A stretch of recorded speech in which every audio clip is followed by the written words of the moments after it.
too you'd be fucked if I gave you a Uzi, Digby said, and strolled to the door. As he passed the threshold, he turned on his heel, his hands stuck in his gabardine pockets. Boss is waiting for you up on the bluff. Oh, and the water truck didn't come today, so no showers. He left whistling an old tune I couldn't quite place. It didn't surprise me Digby carried around a 2-shot pistol in his pocket. It wouldn't have surprised me if he carried a flamethrower in his sock. What surprised me was how my world suddenly had an abundance of guns in it. 24 hours earlier, I had never even held a firearm. Now I was living like somebody found in the pages of Mickey Spillane's wastebasket. I got up and kicked open the door to my bathroom. Pandira was so far off the map that it didn't have regular running water. Every 2 weeks, a tanker came through and filled up the tower. This meant the people of Pandira practiced a forced form of water conservation made worse whenever the truck was delayed. My agent, Peter Oxblood, had warned me to pick up a few gallons of bottled water on the way down. I was glad I had taken his advice. I plugged the sink and dumped a bottle in the basin so I could wash my face and brush my teeth. The Hotel Baja had been Ox's suggestion. He had been dragged there once by one of his clients for a bachelor party. He insisted its brand of low-tide charm would help me get my head out of my ass. His words. After 4 years of perfecting the art of pretension in a place called college, I was lucky enough to publish my first novel. It was a long literary affair about a bovine veterinarian's encounter with a PETA-like vegan cult. I called it Madge, and I have no idea how many copies it sold because Ox never had the heart to tell me. He couldn't, however, hide the reviews from me. The book critic for the Washington Post suggested my novel made a solid case to reconsider book burning. The Chicago Reader merely printed the first page with the suggestion it be used to line bird cages throughout the greater Chicagoland area.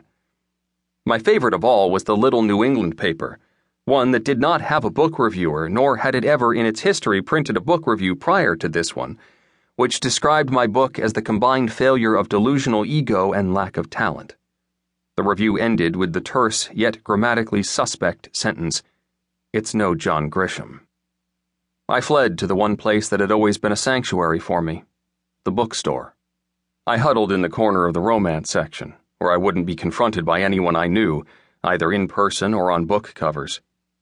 I sipped on black coffee and wondered if high school kids might respect me enough to let me teach them English. I was about to take a stroll down the career help aisle when I heard a scuffle behind me. A 70-year-old woman was leaning against her walker and slapping a teenaged bookseller twice her size with a trade paperback. "I already read this one, idiot," she wailed. "I want the new one." "That is the new one," the poor clerk replied with surprising calm. He had turned to take the brunt of her tirade with his back. Another clerk, a mousy-looking girl with a ponytail, peeked around the bookshelf. The clerk under fire looked at her pleadingly, but she tilted her head up as if she heard someone call her name and quickly disappeared. "How could it be new?" the incensed old woman said. "I already read it." "It came out last month, ma'am. They can't write them as fast as you read them." "I've had it with this nonsense," the woman said, and threw the book at him.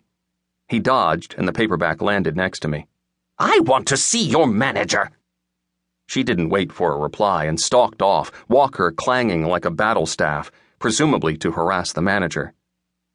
I picked up the book, curious to see what could inspire such an insatiable need in an otherwise frail old woman. The cover showed a bare-chested man with abs that could cut glass. He was bending over a woman in a flowing gown as she reached for a wooden stake at the side of her bed. I found that the author had well over 20 books on the shelf above me, all in the same series. I remembered hearing a story about a Newsday columnist who'd written a romance novel as a joke and it became a bestseller. At the time, I took it as a bitter grad student yarn designed to deride the low-born genre novel, but looking down the aisle filled with bustiers and codpieces, I was struck with inspiration. I left the store with the complete series, along with the beginnings of several others. Henry Cooper, for all intents and purposes, was dead to the publishing industry. What better place to reinvent myself than in the polar opposite of literary fiction? I locked myself in my garden apartment and read every romance novel available, of which there was legion. I ate up every convention.